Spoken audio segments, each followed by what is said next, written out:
So I'm T Emery. I have 2 published romance novels, Disposition of Remains and What Remains of the Fair Simonetta. I'm here to talk a bit about the writing process, which is different for each author, but here's mine and how it developed. I am a voracious reader, so I started a sort of 2-person book club with a friend of mine at work. And we just kind of exchanged stories that we liked. And one day I said, you know, I could do this. So I wrote a whole chapter in one sitting, and I handed it to her, and she said, well, this is a lot of fun, you should keep going. And basically that's how I became a writer, and ever since then I haven't been able to stop. Almost like a sickness. So I didn't have an outline, just a beginning, an idea for a big twist and an end. For me, I think a key ingredient to being a writer is having a sort of wandering, twisted mind. And so one day I'm driving to Vegas with my husband, and I started thinking about if somebody committed a crime in this day and age, you know, how would you hide? You wouldn't be able to have, you know, a cell phone, a credit card, anything like that. And I sort of turned that person into an unhappy housewife in a controlling marriage who just found out she was going to die.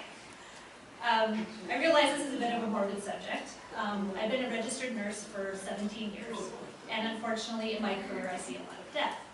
It makes you think about death a little more than a normal person should. And I started thinking about my own mortality, and I thought it would be fun to write a book about really enjoying life. So it's a lot more lighthearted than I'm making it sound. And of course it wouldn't be romance if my character didn't find love along the way. I based my main character, Stacia, on 3 different people I met during my nursing career. The first and foremost was a really sassy coworker. And the other 2 were 2 memorable patients I took care of during my nursing career. And without giving too much away, one was in oncology in the cancer unit, and the other one was on postpartum, where the moms and babies are. So I put myself into this situation. I find out I'm going to die. What do I do first? So I figured I would want to see all the people that had made a huge impact on my life, like my first love. And I wrote that part of the story much differently than I'd originally intended.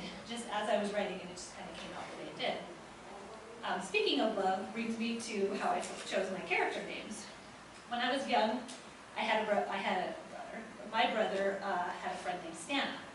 And I always thought it was such a strange name for a woman to be named Stana.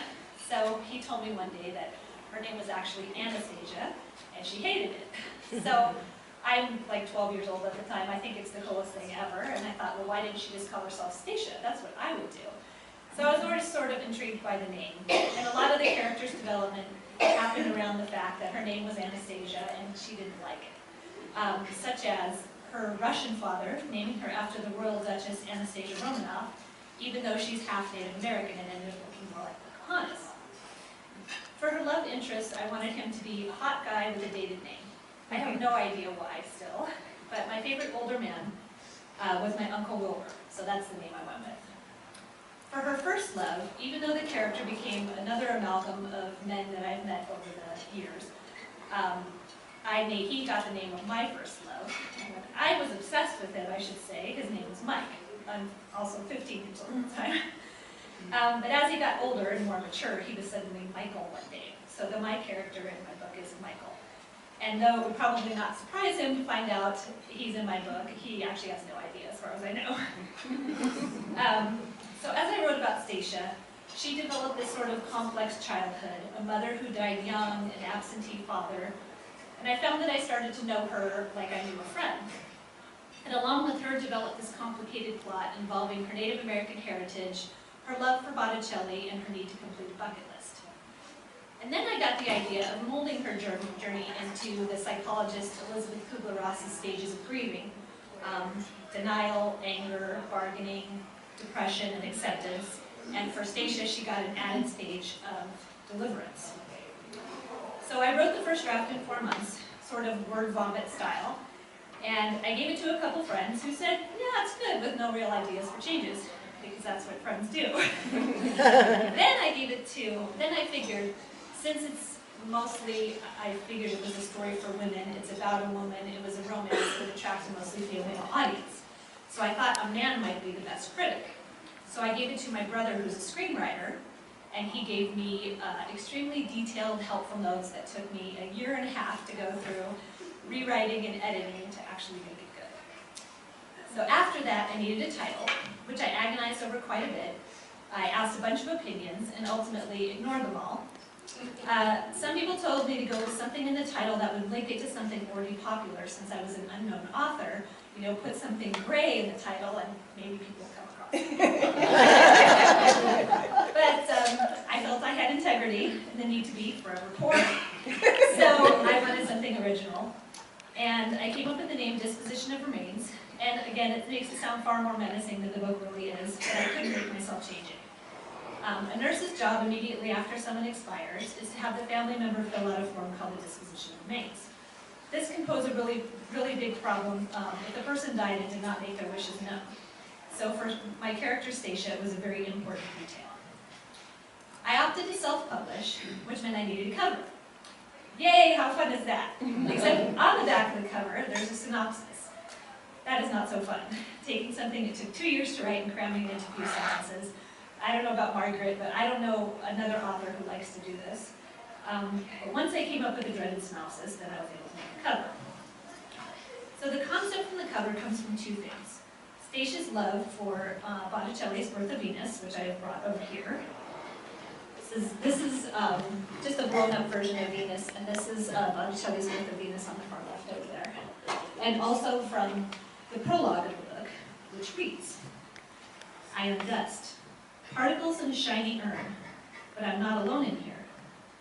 There are a few fragments left over from the previous inhabitants of the ferocious incinerator. I don't mind, it's nice having some company. I picked out the urn myself, while all of my particles were still assembled as a whole. I wanted the smallest, most inconspicuous one possible, one step up from a coffee can. I do not want to be a cumbersome nuisance, as I plan to travel a great distance. Do not weep for me, as I am not sad. I am dead now, which is all right, because unlike most of the unfortunate inhabitants of this earth, I have lived. So I went onto eBay and I bought a small urn, which I have here today. I don't know if you all can see in the back. It's kind of strange, but this is like one of my favorite things I have in my house. And I'm hoping to be buried in it someday if I lose first.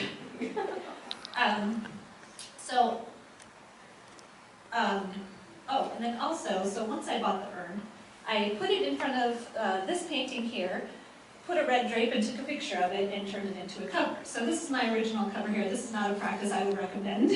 Later on, I had a graphic designer sort of give it a facelift, but it still has the same concept as the original cover.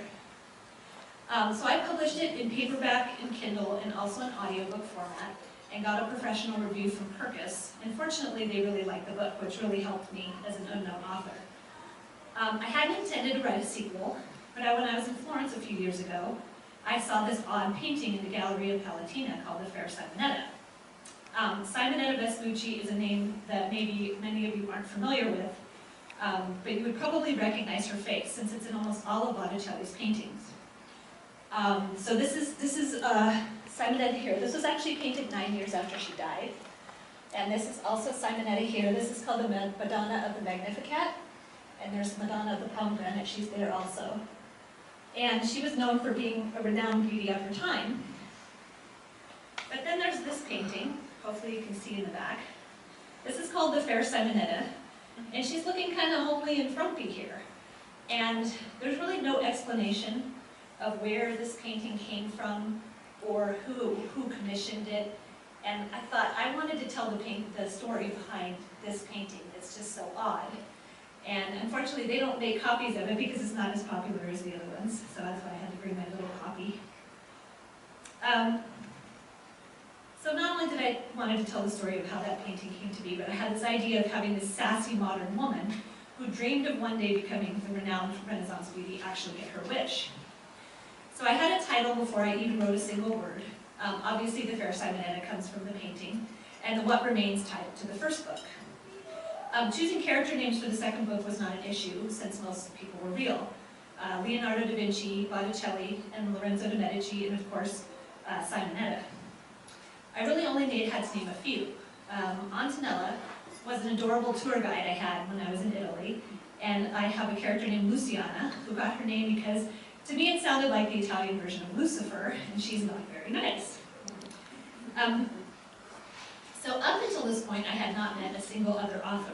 but I started to get invited to some local author events about halfway through writing the second book. From there, I met someone who asked me to join the writers group, and this made a huge difference to my writing process. It then became spit out a chapter, go over it again and make it readable, go back again and make it enjoyable. Then I read it aloud to my family, who's not very fond of this practice, before I bring it to my writers group, where each member gives their take on it.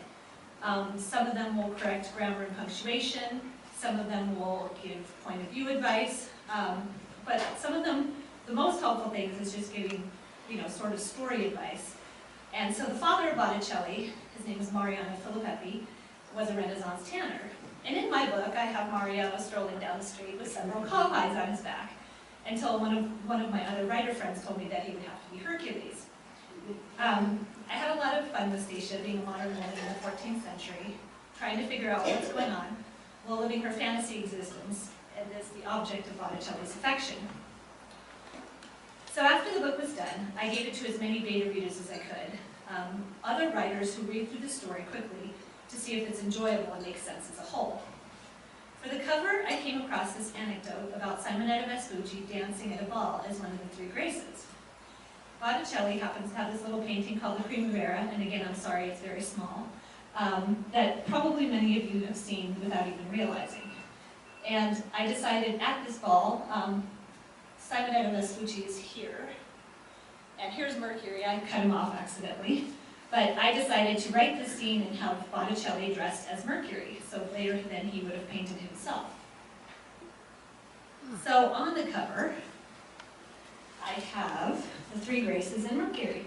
And then on the back, I thought it might be kind of fun, since these all are historical features who've been painted by Botticelli for the most part. I included all of their portraits. And a couple of these, one of these is Leonardo da Vinci's self-portrait. So right now, I'm working on a third novel in the series, which is going to be The Remains of Something Yet Undecided. I think I've changed the title about 10 times and just decided to write the darn thing and worry about the title later. It's going to be set in Havasupai with the Native American tribe at the bottom of the Grand Canyon. And I have a research trip planned this summer, which I'm very excited about. Has anybody here been to Havasupai? I'll have to come chat with you later, because I'm very excited. I actually wrote in a small part into the first book and had not been there. So even though I haven't quite figured out a title, I do have a concept for the cover. And here it is. So for those of you who haven't been here, this is the Havasu waterfalls, which are this great blue color. And I kind of wanted to turn this into an old painting and put it in a frame with, of course, my trusty urn on the front. So now, I just have to finish the book. I'm really excited about this one. Sometimes I find myself typing really fast just so I can find out what's going to happen next, because this has been my least planned book so far, but I'm having a great time with it. The only difference now in my process is that I do have a critique partner that I exchange more in-depth notes with, in addition to all of the other error, stupidity safeguards I already have in place. Though I don't outline, I do make notes to myself on napkins, receipts, incomprehensible little pieces of paper next to my nightstand. And I type them directly into my document for future reference, because I always think, oh, I have to remember that, and then I totally don't, so I always write things down. I write short chapters, because when I read, I like to feel like I've accomplished something. So when I write a chapter, I want to write something that somebody could finish in a very short period of time. If I find myself in some sort of writer's block situation, I write a pivotal scene, which usually is a love scene. With the second book, I found myself in the middle of a chapter and couldn't quite figure out where I was going, just sort of veered off into some sex. And then I realized at some point I had started the chapter in a church. So that all had to be reworked, but it all made it into the final draft with just a change of venue. I find inspiration really everywhere. I have so many books in my head that sometimes it frustrates me that it's such a slow process for me. It's taken me about 2 years for each book. But my goal is to write things that are lighthearted, easy to read, while hopefully sharing some interesting facts. I hear there are some aspiring authors here today. Maybe? Well, if you are, I'd really like to encourage you to pursue writing. Some advice I would give you is find other writers of the same genre and write every day, even if it's just a paragraph, even if it's a really bad paragraph. it really keeps you in the groove of writing. And find as many people to look at your work as possible. If you're anything like me, I will look at the same error 1,000 times and never see it. Your mind just sort of fills in what you want to say, but another person will find it in about 30 seconds, chances are. Writers are really a unique group of amazing people that really look out for and encourage each other, and we always welcome one of the team. Thank you.